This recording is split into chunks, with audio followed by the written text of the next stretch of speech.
How's it going, everybody? David here with Solar Power My RV out here in Denver, Colorado. And today I got a really cool system to show you guys. These folks here are retired and they're going to be living or spending a lot of time in this Grand Design Reflection fifth wheel. And yeah, they wanted a really powerful system to basically be able to go whenever they want, whenever they want. So yeah, let's go ahead and get started with this one. This is a huge system here. So we installed two of these 460 amp hour Epoch lithium batteries. These are going to last 10 to 20 years, and these two batteries are probably about the equivalent of like 25 to 30 standard RV batteries. We also installed this Lynx power in distribution system. This is basically where all the components connect to the battery, and we have an on-off switch on it so you can easily turn off the system if you need to work on it or put it in long-term storage. Here we got a solar controller. So we have 1600 watts of solar on the roof. So this solar controller is going to take that solar power and turn it into usable battery power. And then we also have a smaller one here for some ground solar panels. So in addition to the roof solar panels, we have 400 watts of ground solar panels to supplement. And then we also have the MultiPlus 2 inverter. This inverter is going to take the battery power and turn it into usable power for your RV. So all of your outlets are going to work, your refrigerator, your microwaves, your Starlink, anything that would run on a generator pretty much can run with the solar power, this inverter here.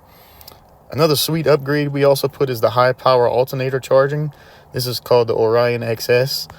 And this basically takes your alternator power and cranks out about 700 watts to the battery every time your engine's on. And then we also got the Wi-Fi Servo GX system here. This is going to go to the touch screen on the inside here. And then we also got a light that we installed. So we got some nice lighting in here if you ever needs to look at anything or just to show it off. One thing about the DC to DC chargers, you have to run new wiring on the truck or your tow vehicle with a separate plug so you can get more power than your standard tow pin connection. So we ran this wiring here from the front to this plug here in the back of the truck. This is an Anderson connector. So on the bottom here, these are some 200 watt portable foldable solar panels. These are like 20 pounds. They're really lightweight, and they have little kickstands attached to them with the wiring connected to them. So these are each 200 watts, and we got 400 watts on the ground, and that's going to help supplement the roof solar.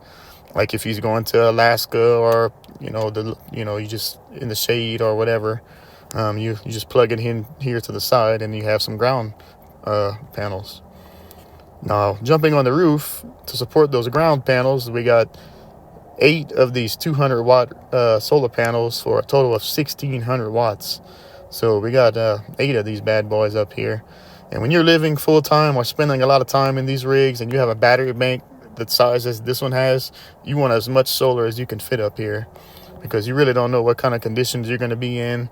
And the more solar you got, the faster you're going to recharge that battery bank every day, the more you'll be able to run your AC, and yeah, just the more you'll be able to run anything longer in general.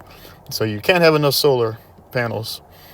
There's actually room here for probably about 3 or 4 more of these 200 watt panels if we really wanted to, but we'll see how he deals with this. So moving to the inside, this is going to be the Touch 7A monitor. This is kind of goes in conjunction with the Servo GX system, and this is the touchscreen monitor for it. And basically, this is where all your components are going to talk to the system, and you'll be able to see where everything's going and all your power's going. So each little box here represents, part of your system. This is how you turn your inverter on and off. You'll be able to turn it on and off from the touchscreen here. So for instance, you can turn it on and off here. But one of the cool features of these systems is you can turn it to inverter only. And if you're trying to save money at a campground that charges electricity, for instance, you can plug in your shore power and you can turn the system to inverter only. And basically it'll ignore the fact that you're plugged into shore power, and it'll just run on solar power. So like we're plugged into shore power here, and I just hit inverter only. It's basically ignoring the fact that we're plugged into shore power, so it's running off of solar. And that way you can use your solar during the day to run whatever you want to. And if push comes to shove during the evening or something, you can turn it back to on, and then it'll recognize your shore power again, then it'll recharge your batteries.